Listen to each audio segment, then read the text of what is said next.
हमारी संस्कृति, हमारे संस्कार सदा रहें हमारे साथ। सब्सक्राइब करें तिलक। तुम भी मेरे पिताश्री के शिष्य हो और मैं भी।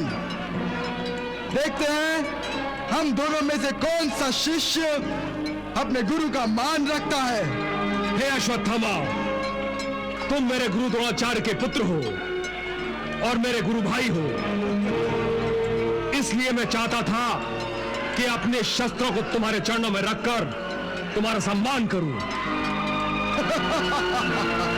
परंतु ऐसा हो नहीं सकता, क्योंकि तुम उन अधर्मियों के साथ हो जिन्होंने मेरी पत्नी पांचाली द्रौपदी का अपमान किया है।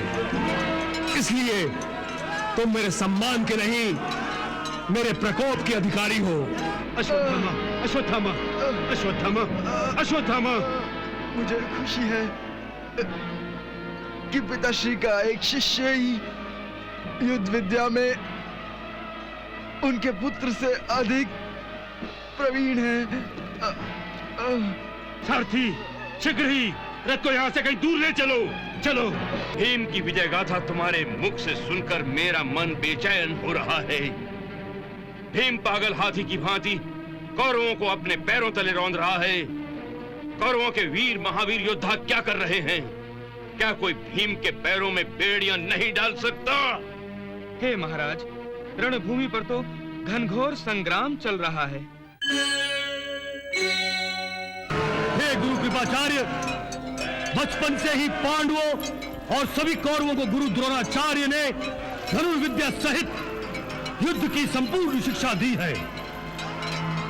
तो फिर ये भीम अकेला ही कैसे कौरवों का विनाश कर रहा है? हे युवराज, आपकी चिंता का प्रमुख कारण क्या है? मेरी चिंता का कारण भीम है। भीम बचपन से ही मैं इससे घृणा करता आ रहा हूं, और आज जब से मैंने मेरे जीजाजी महारथी जयद्रथ को युद्ध भूमि पर भीम के हाथों हारते हुए देखा है, तब से इस भीम के प्रति मेरी घृणा और अधिक हो गई है। आप ठीक ही सोच रहे हैं युवराज, आप ठीक ही सोच रहे हैं। यदि भीम के आक्रमण को रोका नहीं गया तो पागल हाथी की भांति वो कौरवों को अकेला ही पैरों तले रौंद डालेगा। परंतु गुरु द्रोणाचार्य का ऐसा कौन सा शिष्य है जो इस पागल हाथी पर अंकुश लगा सके? मैं लगाऊंगा भीम पर अंकुश। मैं अश्वत्थामा, गुरु द्रोणाचार्य का शिष्य भी और पुत्र भी।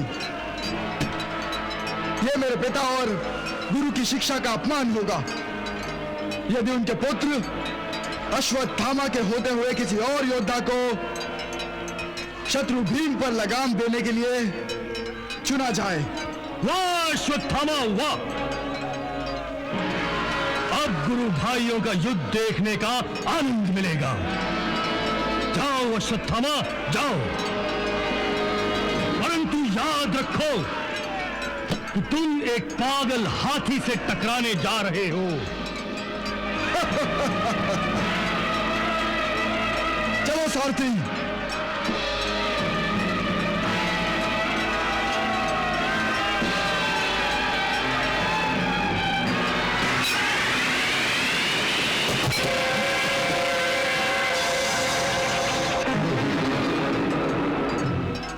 ओह, तुम? चलो सारथी।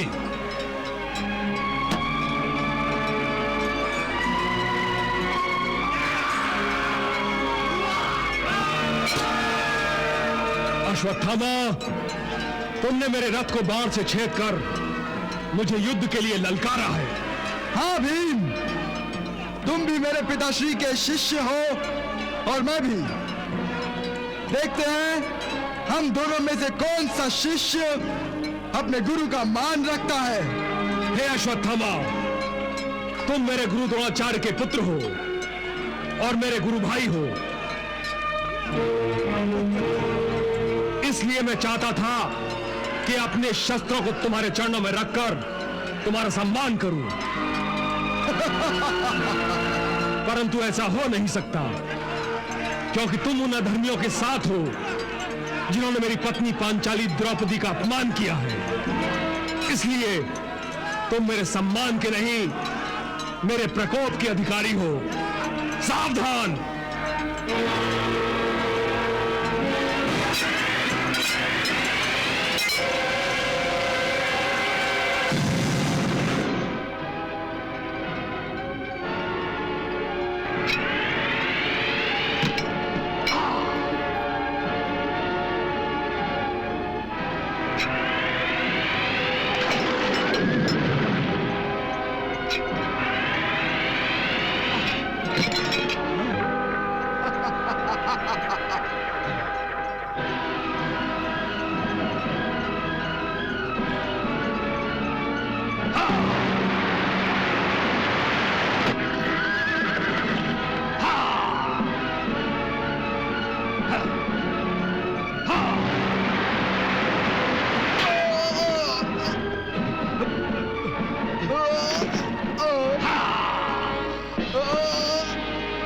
अश्वत्थामा, अश्वत्थामा,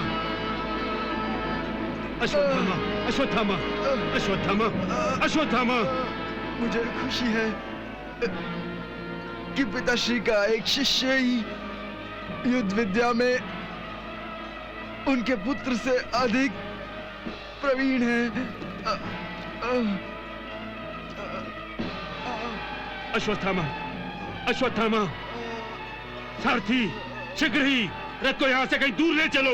चलो जल्दी। अश्वत्थामा, अश्वत्थामा। हे संजय, भीम की विजय गाथा तुम्हारे मुख से सुनकर मेरा मन बेचैन हो रहा है। भीम पागल हाथी की भांति कौरवों को अपने पैरों तले रौंद रहा है। कौरवों के वीर महावीर योद्धा क्या कर रहे हैं? क्या कोई भीम के पैरों में बेड़ियां नहीं डाल सकता? हे महाराज, रणभूमि पर तो घनघोर संग्राम चल रहा है। द्रोणाचार्य धृष्टद्युम्न के साथ युद्ध कर रहे हैं।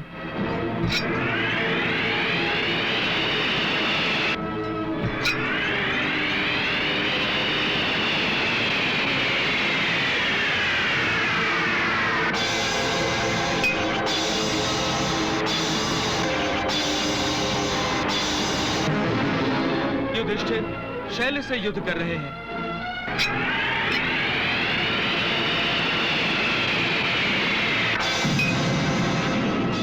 राजा भगदत्त विराट से युद्ध कर रहे हैं। राजा द्रुपद सिंधु नरेश जयद्रथ से लड़ रहे हैं।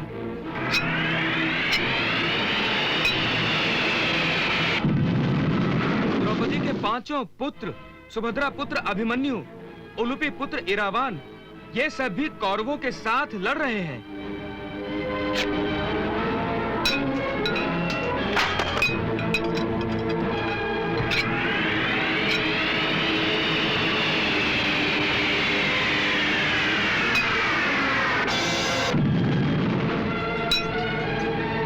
और द्रुपद पुत्र शिखंडी बाल्हीक के साथ युद्ध कर रहे हैं। और युवराज दुर्योधन? युवराज दुर्योधन पांडु पुत्र नकुल से लड़ रहे हैं।